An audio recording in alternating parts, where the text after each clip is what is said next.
사람들이요, 건강 상태를 이제 점검하기 위해서 종합검진을 받게 됩니다. 이 건강은 이제 건강할 때 지켜야 하기 때문이죠. 그죠? 그래서 혈압도 수치로 이제 이야기하고, 당뇨도 수치로 이야기합니다. 그 수치가 이제 정상 수치가 아니면 건강에 문제가 있는 사람이죠. 예를 들어서 최고 혈압이 150 이상이고 또 최저 혈압이 90 이상이면 그분은 어떤 분이세요? 고혈압이라고 할 수 있습니다. 마찬가지입니다. 우리 성도들도 우리의 신앙 상태를 점검할 수 있습니다. 그 신앙 상태를 보여주는 여러 가지 수치 중에서 가장 중요한 수치가 바로 감사지수입니다. 감사지수. 한번 따라해 보실까요? 감사지수. 여러분, 육체적으로 또 정신적으로 또 영적으로 건강한 사람은요, 감사지수가 높은 사람이라고 할 수 있습니다. 여러분, 사람은요, 먹고 사는 문제만 해결된다고 해서 행복한 게 아니죠. 돈이 많고 또 넓은 아파트에서 살고 좋은 차를 타고 다닌다고 해서 행복한 것이 아닙니다. 여러분, 감사하며 사는 사람이 전인적으로 건강한 사람입니다. 그렇기 때문에 전인적인 건강을 원하신다면 감사하십시오. 여러분, 감사하면 건강해집니다. 이것을 일반적으로 이제 의학계에서는 땡큐 세라피라고 합니다. 땡큐 세라피. 이 치료제는 부작용이 없습니다. 더군다나 무료입니다. 무료예요. 의사들은요, 이 감사가 스트레스를 이기게 하고 우울증을 치료하고 부정적인 감정의 찌꺼기를 제거한다고 말합니다. 어떤 목회자는요, 이 감사가 최고의 항암제고 해독제고 방부제라고 이야기했습니다. 여러분, 마틴 루터 아시죠? 이 마틴 루터가 이런 말을 했습니다. 여러분, 마귀의 세계에는 감사가 없다. 맞는 말입니다. 마귀의 세계에는 감사가 없습니다. 여러분, 이 시대에 우리 성경 신자들이 회복해야 할 크리스찬의 덕목은 감사입니다. 여러분, 하루에 얼마 동안 감사하십니까? 감사는 우리를 향한 하나님의 뜻입니다. 감사는 표현해야 합니다. 표현하셔야 합니다. 여러분, 이 마지막 시대의 특징 가운데 한 가지가 뭐냐면 사람들이 감사하지 않는 겁니다. 여러분, 로마서 1장 21절에 보시면 그들이 하나님을 알되 그분을 하나님으로 영화롭게 하지도 아니하고 뭐 하지 않는다고요? 감사하지도 아니한다. 또 디모데후 3장 1절 2절에 보시면 또한 이것을 알라, 즉 마지막 날들의 위험한 때가 이르리라. 사람들이 자기를 사랑하며 탐욕을 부리며 자랑하며 교만하며 신성 모독하며 부모에게 불순종하며 그 다음 감사하지 아니하며 거룩하지 아니하며. 그러니까 마지막 날들 아주 위험한 때의 특징이 뭐예요? 감사하지 않는 겁니다. 오히려 이 시대에는요, 감사하는 말보다는 음담패설과 같은 아주 불경건한 말의 사용이 범람하고 있습니다.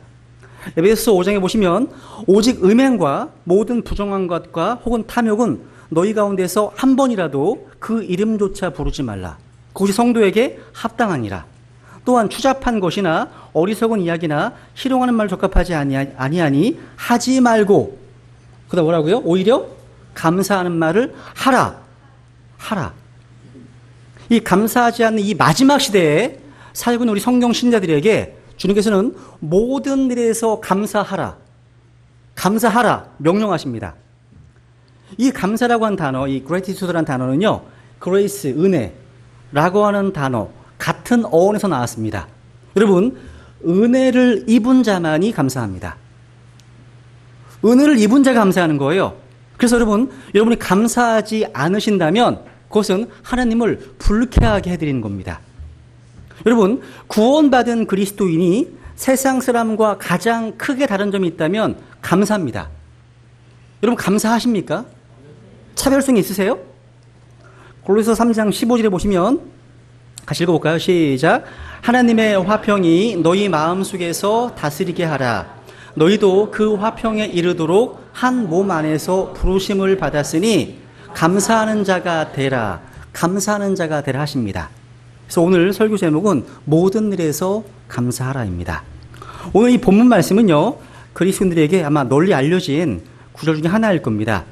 사도 바울은요, 신앙생활을 시작한 지 얼마 되지 않은 데살로니가 교회의 성도들이 여러 가지 어려움과 박해 가운데 신앙생활을 하고 있었는데 그들을 격려하기 위해서 이 편지를 썼습니다.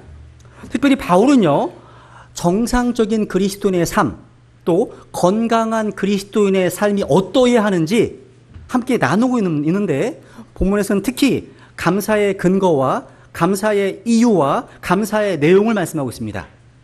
첫 번째, 감사의 근거입니다. 감사의 근거. 이 감사의 근거는요, 우리가 그리스도 예수님 안에 있다는 겁니다. 다시 읽겠습니다. 시작. 모든 일에서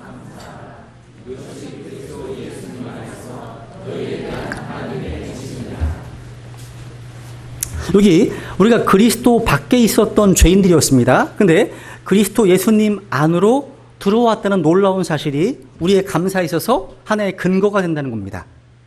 감사의 근거예요.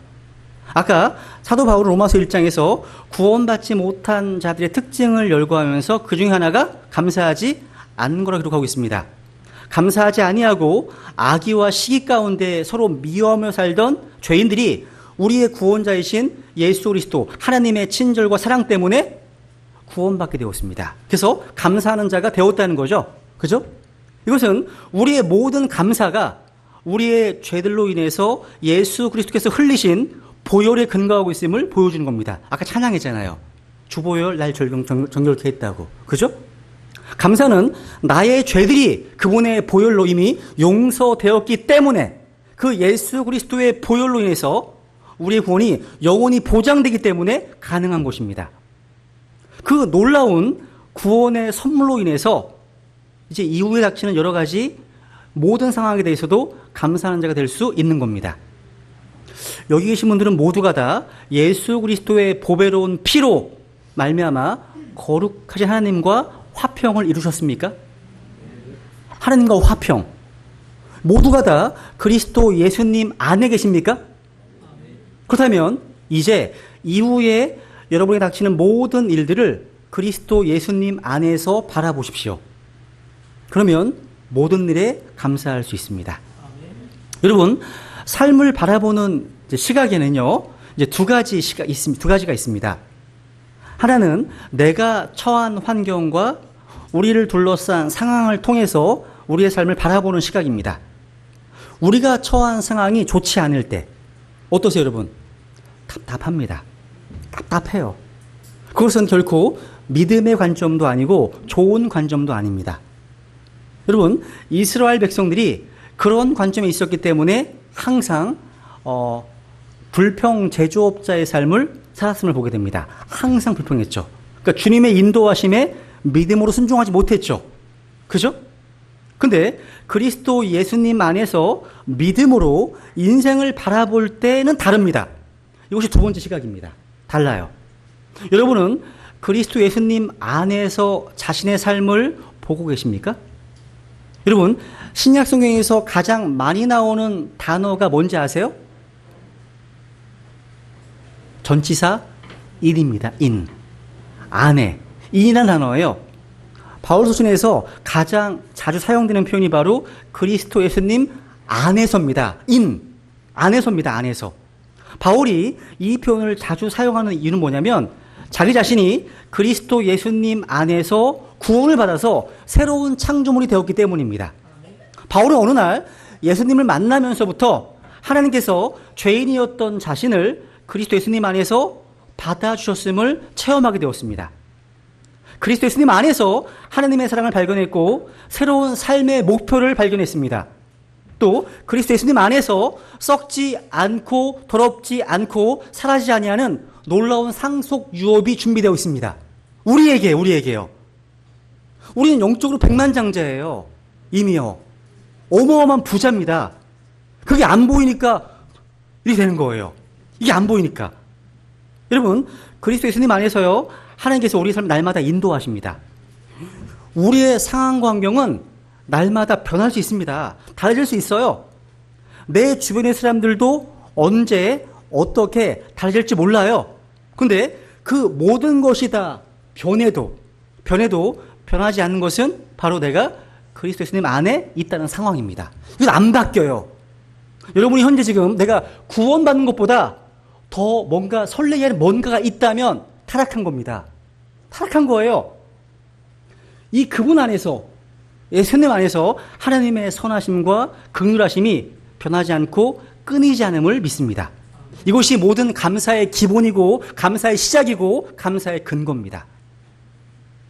두 번째, 감사의 이유입니다. 다시 읽겠습니다. 시작. 모든 일에서 감사하라.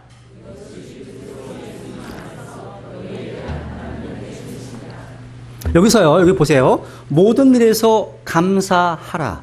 감사하라. 뭐예요? 이 단어가 명령형으로 쓰였다는 사실에 주목하십시오. 살인하지 말지니라. 간음하지 말지니라. 도둑질하지 말지니라. 이런 계명들이 뭐예요? 다 명령인 것처럼 모든 일에 감사하라는 것도 역시 명령이라는 사실에 대해 생각해 보셨습니까? 명령이라면 순종해야 합니다. 감사하라는 것이 하나님의 명령이라면 감사해도 좋고 또 안 해도 좋은 것이 아니라 반드시 뭐 해야 되는 거예요? 감사해야 합니다.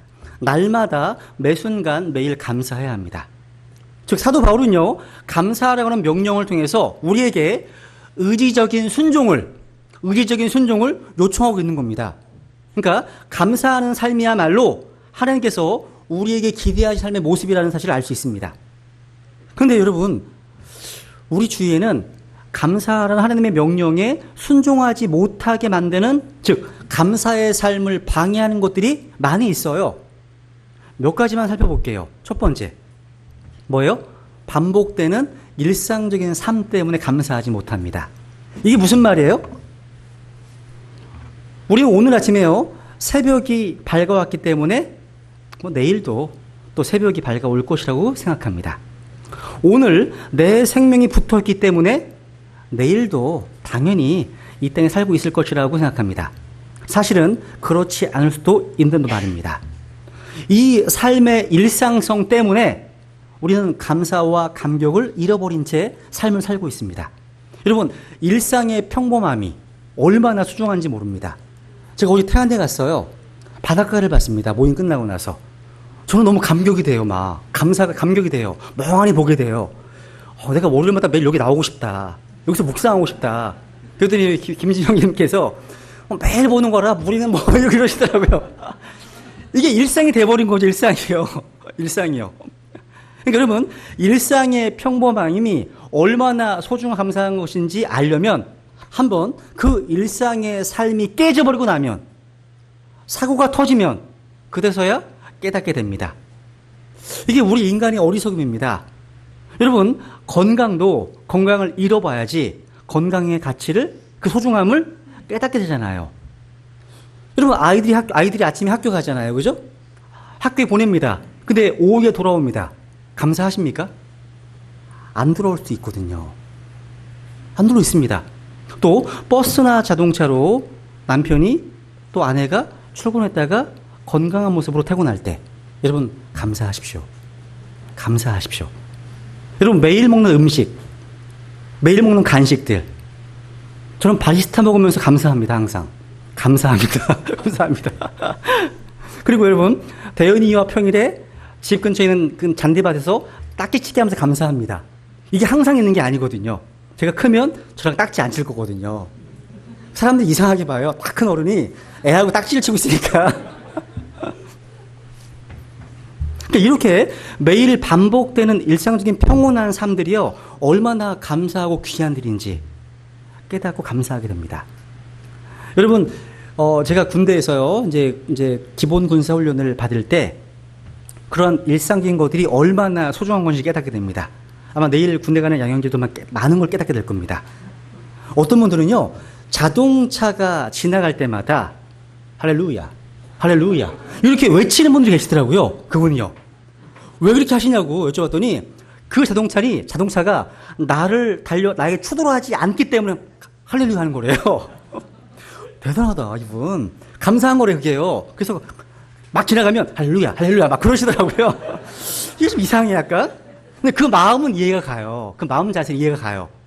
우리가 일상적으로 걸어가고 운전하는 길이지만 내가 아무런 사건, 사고 없이 평안하게 살고 있다는 것 자체가 얼마나 감사한지 생각해 보십시오. 두 번째로. 우리 욕심 때문에 감사 못해요. 욕심 때문에. 우스갯소리로요, 사람들의 욕심이 너무 높기 때문에 하나님조차도 사람의 욕심을 채워줄 수 없다. 이런 말이 있어요. 절대로 채울 수 없는 것이 인간의 욕심입니다. 여러분, 세계에서 가장 부유했던 록펠러라는 사람이 있습니다. 이 록펠러에게요, 기자가 물었다고 하죠. 당신은 얼마나 더 돈을 벌면 만족하시겠습니까? 물었습니다. 근데 록펠러가 이렇게 유명한 대답을 했죠. 뭐라고 했습니까? 그렇죠. 조금 더요. 조금 더요. 사람은요, 뭔가 어느 하나를 간절히 원하다가 거기서 소유하게 되면 만족하고 감사하는 것이 아니라 또 다른 것을 원하고 더 많이, 조금 더 바라게 됩니다. 그러다가 불행해지는 거예요. 그러니까 하나님의 은혜를 한순간에 불평으로 바꿔놓는 것이 욕심입니다. 그래서 야고보 사도가 이렇게 얘기했죠. 같이 읽어볼까요? 시작. 오직 모든 사람이 자기 자신의 욕심에 이끌려 유혹을 받을 때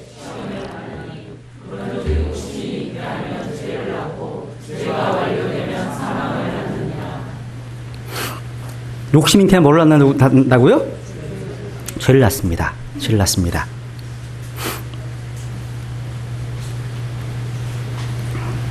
그래서 지나친 욕심은요, 불행을 자초하는 원인이 됩니다. 요즘 경제적으로 많이 어렵다고들 합니다. 하지만 여러분, 불과 3, 40년 전과 비교했을 때 우리의 삶은요, 의식주 모든 면에서 풍족함을 누리며 살고 있습니다.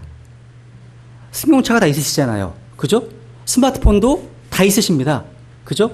텔레비전, 요즘은 벽걸이형에다가 디지털 화면으로 발전했습니다. 태아는 달라요. 제 집마다 텔레비가 없어. 텔레비가 없습니다. 예외도 있습니다. 김치냉장고 다 있으시죠? 세탁기 다 있으시죠? 에어컨, 디지털 카메라, 정수기, 심지어는 런닝머신에 운동기구까지. 이게 다 필수품이 되어버렸다는 거죠. 그런데 우리가 이전에 가난하고 궁색했던 옛날 사람들에 비해서 더 행복하십니까? 현실은 더 그렇지 않은 것 같아요. 행복은 소유의 크기에 비례하는 것이 아닙니다. 여러분, 방글라데시 아시죠? 행복지수 1위 국가입니다. 방글라데시가요, 우리나라 60년, 70년대 그런 국가였는데, 그죠? 그러니까 여러분, 자기에게 있는 작은 것에 만족하고 감사하는 사람은 행복을 크게 느낍니다. 근데 자신에게 없는 것을 끝없이 욕심내면 불행해집니다. 자기에게 주어진 것에 감사할 줄 아는 사람, 행복한 사람이죠. 세 번째. 비교의식 또한 감사를 방해하는 요소입니다. 비교의식은요, 다른 각도에서 보면 욕심의 또 다른 모습이기도 해요. 상대방과 자신을 끊임없이 비교하면서 우월감으로 교만해지든지 아니면 열등감에 사로잡혀서 자기 비하에 빠지든지 둘 중 하나입니다. 어느 경우에도 감사하지 못하기는 마찬가지입니다. 비교의식은요, 우리를 상대적으로 빈곤감에 빠지게 만듭니다. 상대가 나보다 더 많은 재물을 가지고 있거나 나보다 더 많은 사랑을 받거나 더 좋은 학벌을 가지고 있거나 더 많은 재능을 가지고 있는 걸 비교하기 시작합니다. 그러면 그때부터 감사는 사라지고 불행의 늪에 빠지기 시작합니다. 여러분, 비교의식과 열등감은 인생을 파멸로 치닫게 합니다. 마귀는 끊임없이 비교를 통해서 우리를 시기심의 노예로 전락시켜서 비참하게 만듭니다. 인생을 비참하게 만드는 것은 비교로부터 옵니다. 어리석은 행동이죠. 그래서 감사하지 못하는 거예요. 여러분, 하나님께서요, 여러분 각자에게 주신 것에 집중하고 감사하십시오. 주신 것에요. 여러분, 10가지 가운데 9가지가 있다면 그 9가지로 인해서 감사하십시오. 없는 한 가지 때문에 다른 9가지가 다 잠식되지 말고요. 그 한 가지 집중하지 마세요. 근데 이상해요, 이게 2부의 전체를 받는 거라는 거죠. 2부는요, 에덴 동산의 모든 것을 다 누릴 수 있는 축복을 받았습니다. 그런데 자기에게 허락되지 않았던 그 한 가지, 거기에 관심을 가지고 거기에 집중했습니다. 그리고 그걸 허락하지 않으신 하나님께 대한 불만이 있었다는 거죠. 그것이 마귀에게 틈을 줬습니다. 그래서 죄를 가져오게 되었죠. 뭐에 집중하시라고요? 나에게 주어진 것에, 주신 것에 감사하시라는 거예요. 네 번째. 걱정과 염려 때문에 감사하지 못해요. 누군가 이런 결과를 발표했습니다. 걱정의 40%는요, 절대 현실로 일어나지 않고요. 걱정의 30%는 이미 일어난 일에 대한 것이고요. 걱정의 22%는 안 해도 될 사소한 것이고요. 걱정의 4%는 우리 힘으로는 어쩔 도리가 없는 것이고, 걱정의 4%는 우리가 바꿀 수 있는 것이다. 그럼 뭘 걱정해야 돼요? 바꿀 수 있는 4%만 하시면 돼요. 그러니까 결국 걱정해서 우리가 해결할 수 있는 것은 거의 없다는 겁니다. 걱정할 필요가 없다는 거죠. 우리 일생에서 쓸데없는 것들로 걱정하며 살아갑니다. 인생을 낭비하는 거죠. 제 얘기에서 좀 그렇지만요. 제가 아마 한 달 전인가, 2달 전인가요. 이제 예배가 끝나고 나서 이제 주차장으로 내려갔어요. 근데 그때 이제 우리 기현 엄마가 식사당 번이었기 때문에 차를 빨리 빼야 돼, 앞으로. 빼서 트렁크에 넣어야 되잖아요. 그래서 빨리 뺀다고 가방을 옆에다 놓고서 차를 뺐습니다. 그리고 뒤에다가 다 짐 싣고 사람들이 막 탔어요, 이제. 탔습니다. 출발을 했습니다. 그리고 아주 평안하게 갔죠. 집에 거의 도착했어요. 형제님 모시고 다 드리고 이제. 그때 알았어요. 가방을 놓고 왔어. 주차장에. 놓고 왔어요. 이 제가 건망증 좀 항상 뭘 흘리고 다녀요, 잘. 우산도 놓고 오고, 뭐 핸드폰도 놓고 오고, 안경도 쓰고 찾으면서 찾고 있어요. 쓴 사이로 찾고 있어, 막. 집에 왔어요, 다행히. 왔는데, 가방이 없어요. 근데 하나님께 감사가 되는 게 뭐냐면, 야, 이게 또 꼴이 또 목사라고요. 체면 살려주신다고 노트북 2대, 외장하드 다 가방에 있어요. 휴대폰 3대까지 애들 것과 다 넣어서. 근데 성경책만 달랑 들고 타고서 집으로 온 거야. 하나님 제 체면 살려주신 거야. 목사 아니랄까봐 성경책은 들고 탄 거죠. 여기서 우리 기현 엄마는 이거 그럴 줄 알았다고 이제 그러고 있고요. 이제 막 이제 다시 가고 있는 거죠. 애들은 집에 데려다 주고요. 가고 있죠. 근데 감사한 게 교육 근처에 살고 있는 자매님께 부탁을 드려요. 혹시 한번 근처에 가보실 수 있겠냐고. 기꺼이 또 가주시겠다고 하시는 거예요. 감사했습니다. 그리고 가는 도중에, 야, 이 2대 컴퓨터가 있잖아요. 이 안에 20몇 년 동안 제가 설교했던 거, 뭐 자료 모아놨던 거, 뭐 연구했던 거 다 저장해 놔 있는 거거든요. 거기에 그걸 백업해 놓았던 외장하드가 전부 다 가방에 있는 거예요. 다 날아가면 어떻게 하지? 한편으로 내가 그동안 여기에만 의지했나? 과거의 은혜에 의지했었나? 이제 하나님께서 나를 낮추시기 위해서 말씀만 붙들고 이제 설교하라고 하시나? 이런 여러 가지 생각을 하면서 이제 오고 가게 되는 거죠. 근데 마음에 그렇게 불편하지 않았어요.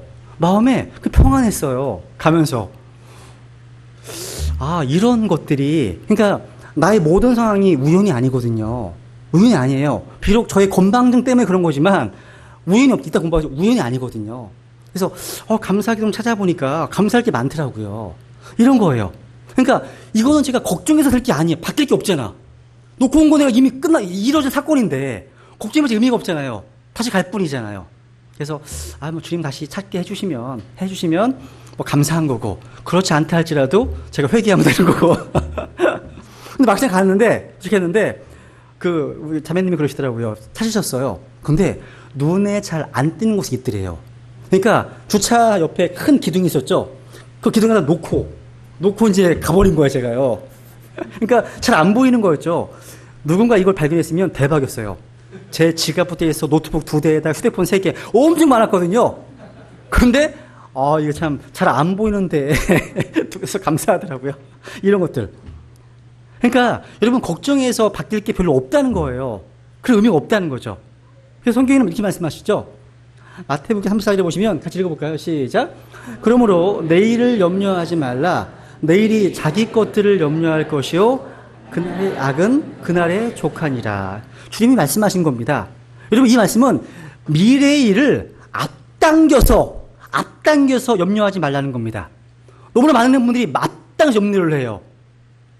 그죠? 우리 인생살이 속에 걱정과 염려가 생길 때마다 이 말씀을 기억하세요. 이 말씀을요. 또 읽어볼까요? 빌립보 4장 6절 시작.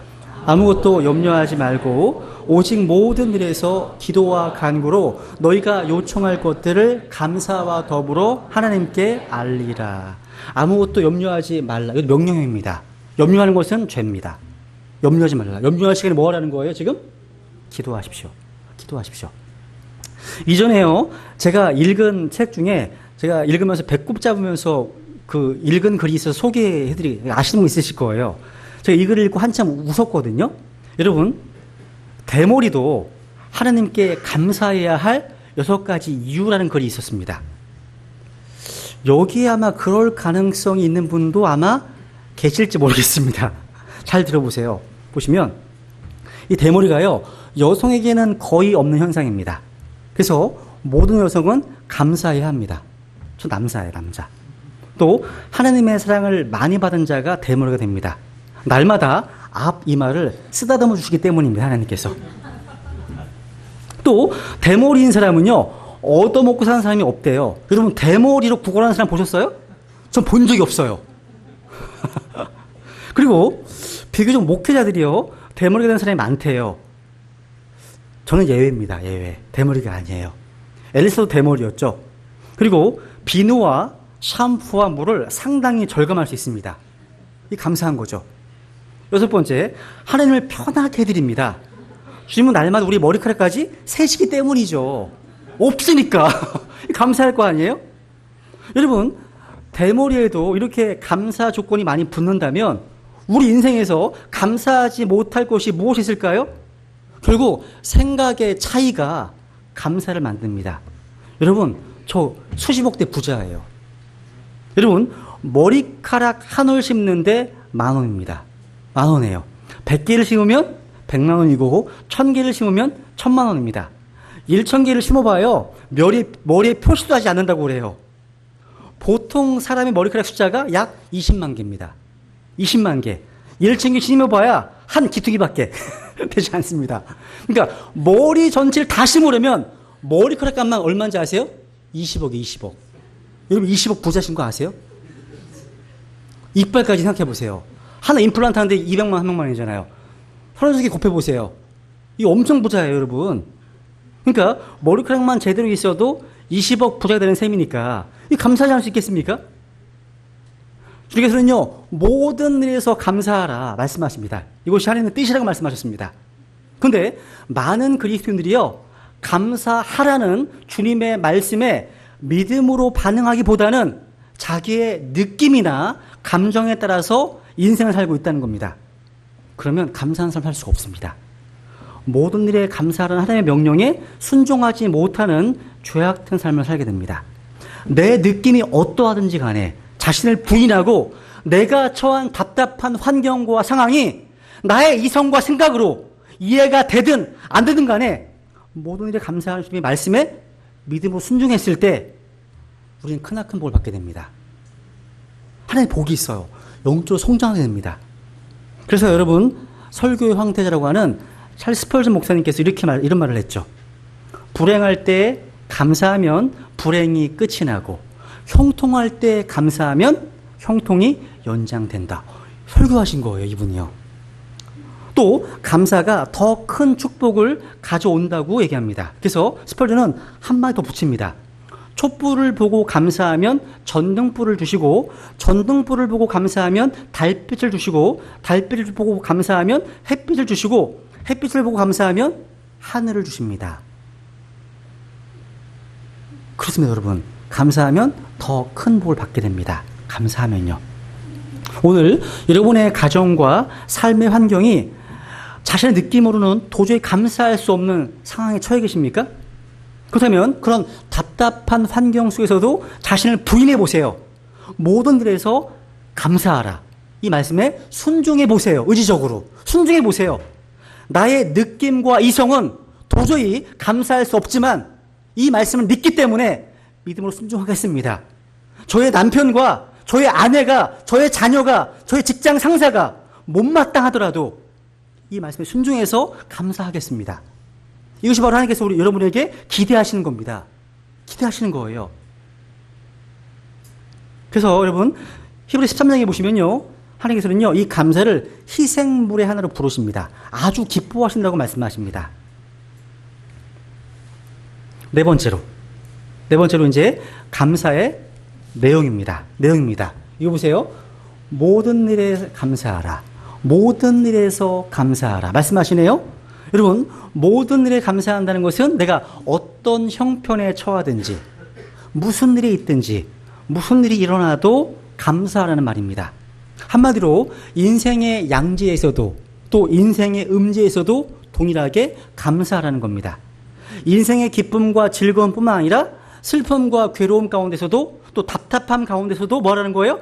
감사하라는 겁니다. 여러분, 유명한 성경 주석가, 아마 모든 목회자들이 좀 살펴볼 것 같은데요. 매튜 헨리라고 있습니다. 정말 훌륭한 분이십니다. 16세기의 청교도 주석가였거든요. 이 매튜 헨리가 어느 날 지갑을 도둑 맞고 나서 그날 일기에 4가지를 감사했습니다. 아까처럼 비슷해요, 보니까. 첫 번째 뭐냐면, 이전에는 도둑 맞지 않게 해주셔서 감사합니다.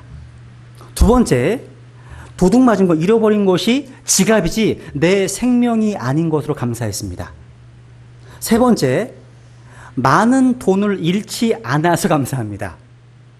네 번째, 내가 도둑을 맞았지 내가 도둑이 아닌 것으로 인해서 감사했습니다.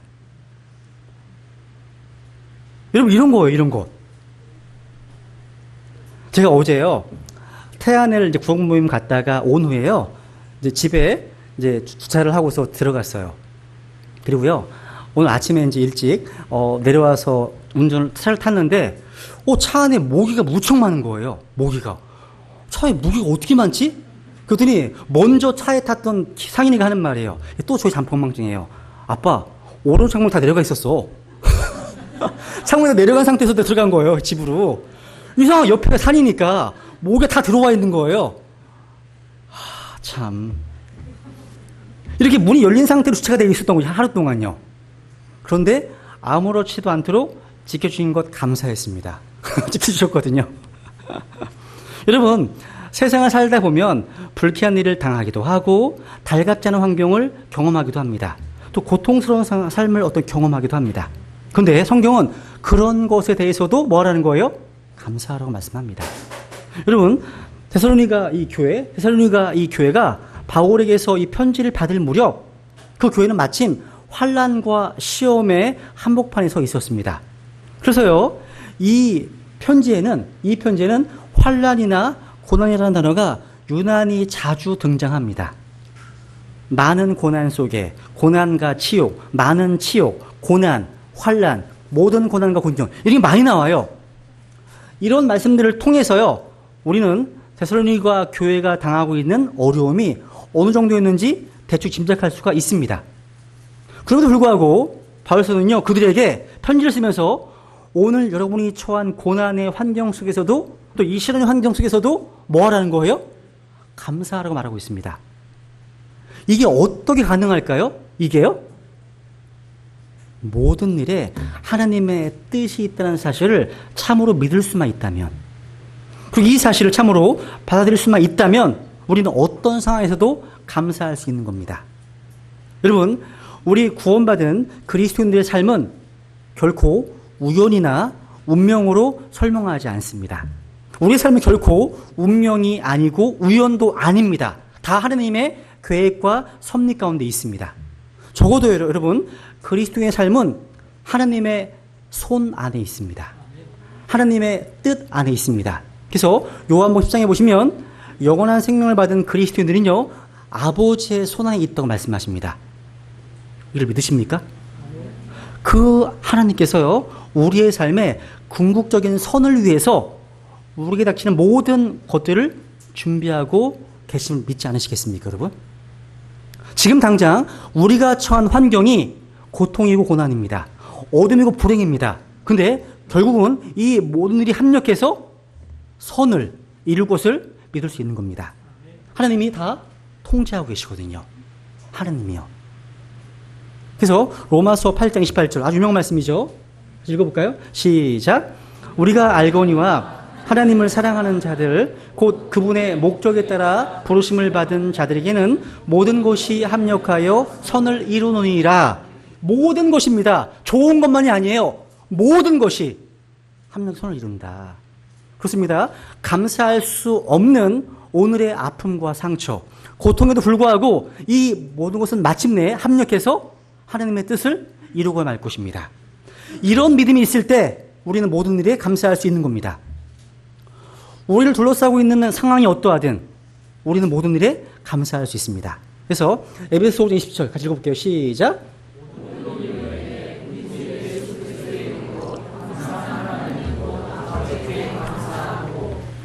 여기도 보시면 하나님의 명령입니다. 모든 일로 인해 하나님께 감사하라고요. 우리는요, 우리가 가장 좋아하는 것들만 선택하고 나쁜 것들을 무시해서는 안 됩니다. 모든 것으로 인해서 감사하는 것을 배워야 합니다. 그러니까 우리가 감사해야 할 것들에는요, 좋은 것, 긍정적인 것뿐만 아니라 부정적인 것도 다 포함되는 것을 가르쳐 주시는 겁니다. 다 포함되는 거예요. 그래서 우리는요, 우리의 삶 속에 일어나는 모든 일들에 대한 하나님의 계획을 알 수가 없어요. 하나님은 실수하지 않으십니다. 다만 우리는 하나님께서 모든 일을 다 선으로 역사하실 거라는 믿음을 가질 뿐입니다. 여러분, 화란에요. 제가 한번 예전에 인용했던 글이 있는데, 글이 또 이런 거 얘기를 했습니다.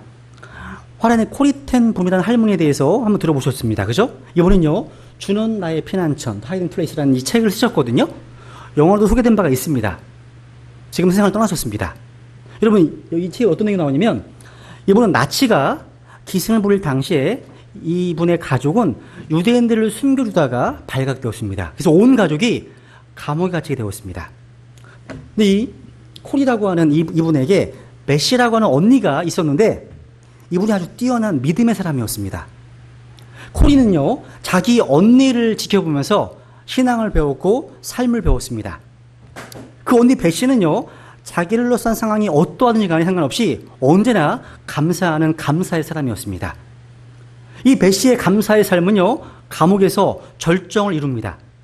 이미 몇 개의 감옥을 이제 거쳐온 이 콜의 가족에게 이번에는 제일 악질적이라고 소문난 독일의 라벤슨부르크 수용소로 이송된 소문이 들려왔습니다. 이 소문을 듣자마자 이 베시는 무릎을 꿇고 감사의 기도를 드리기 시작했습니다. 하나님, 감사합니다. 우리를 위해서 라벤스부르크 수용소에서 무엇을 준비하셨습니까? 수용소에 도착했습니다. 조그마한 감방에 사람들이 우글우글합니다. 베시는 감방 들어가자마자 또 감사드립니다. 하나님, 이 추운 겨울에 이렇게 많은 사람이 함께 어울려 살 수 있는 따뜻한 거처를 주시니 감사합니다. 이 베시의 감사는 갈수록 더 구체적이 됩니다. 하나님, 사랑을 나누고 복음을 나눌 수 있는 곳을, 이런 이웃들을 많이 주셔서 참 감사를 드립니다. 그런데 가만히 보니까요, 그 감방에는 벼룩이 너무나 많았습니다. 온몸이 근질근질해서 사람들은 다들 짜증스러운 표정인데, 이 베시는요, 그것으로도 감사를 드리는 거예요. 하나님, 벼룩 주신 것을 감사합니다. 지켜보던 코리가요, 기가 찼습니다. 기가 막혔어요. 그래서 언니를 꼬집으며 따졌습니다. 언니, 어떻게 벼룩까지 감사해요? 언니의 말, 나는 이유를 모르지만 그리스도인의 삶이 결코 우연이 아니고 이 모든 환경 속에서 하나님의 뜻이 있기 때문에, 벼룩을 주신 것에도 하나님의 뜻이 있지 않겠니? 코리가요, 어처구니가 없었습니다. 근데 며칠 지내다 보니까요, 다른 감옥들에 비해서 이 감옥은 상당히 자유로운 곳이었습니다. 간수가 잘 찾아오지 않기 때문이었습니다. 그래서요, 찬송도 부르고 기도도 하고 말씀도 나누고 그러면서 이 감옥 안에 믿음의 모임이 만들어지기 시작했습니다. 나중에 알고 보니까요, 그 감방에는 하도 이와 벼룩이 많아서 간수들이 아예 출입을 삼가고 있는 곳이었다는 거예요. 귀찮아서. 그러니까 벼룩 주신 것도 감사할 조건 아니겠습니까? 그러니까 이들의 삶에는요, 이렇게 감옥조차도 천국으로 바뀌는 놀라운 일이 벌어지고 있었던 겁니다. 코리는 이런 언니 메시에게서 믿음을 배웠다고, 감사를 배웠다고 고백합니다. 이렇듯 고통에는요, 뜻이 있습니다. 고난 속에는 하나님의 계획이 있습니다. 우리 그리스도 삶에는 우연이 없어요. 운명도 없습니다. 우리의 삶을 향한 하나님의 주권과 하나님의 계획이 있다면 참새 한 마리도 그분의 허락 없이는 떠날 수 없다는 것을 믿으십니까? 우리의 머리카락까지도요, 다 하나님 앞에 세신받은 그 사실 믿으십시오, 여러분. 우리의 삶 속에 우연은 없습니다. 그렇기 때문에 우리는 모든 일에 감사할 수 있는 겁니다. 여러분, 전남 여수에 가면 애양원이라고 하는 곳이 있습니다. 이것은요, 소록도가 생기기 전에 손양원 목사님께서 나환자들을 돌보던 곳이었습니다. 이곳에 가면요, 손양원 목사님들의 유품들이 전시되어 있습니다. 1948년 10월 19일 제주 폭동을 진압하기 위해서 여수에 집결해 있던 군인들이 그 군인들 가운데 남로당 계열의 군인을 중심으로 해서 여수 반란 사건이 일어났습니다. 이 손양원 목사님입니다. 두 아들. 이 애양원입니다. 이 와중에 순천 사범학교 졸업을 앞둔 이 손 목사님의 두 아들 동인과 동신이 공산당에 체포가 되어서 마지막 순간까지 믿음을 지키다가 순교했습니다. 그 당시에요, 손 목사님은요, 교회에서 기도를 하고 있었는데 갑작스런 두 아들의 순교 소식을 접하고서 그 자리에서 하나님께 기도드렸습니다. 그 두 아들을 죽였던 이 원수를요, 자기의 양대로 삼았습니다. 그러면서 이제 하나님 기도를 드리는데, 하나님 뜻이 있어서 제 아들 둘을 불러가시는 것으로 인해서 믿고 감사합니다. 그리고요, 장례식장에 모인 많은 조객들에게 이런 말을 했습니다. 제가 이 시간에 무슨 답사를 하고 무슨 인사를 하겠습니까마는 하나님 앞에 감사하는 마음이 있어서 몇 말씀 드립니다. 저는 너무 감동이에요, 이게요.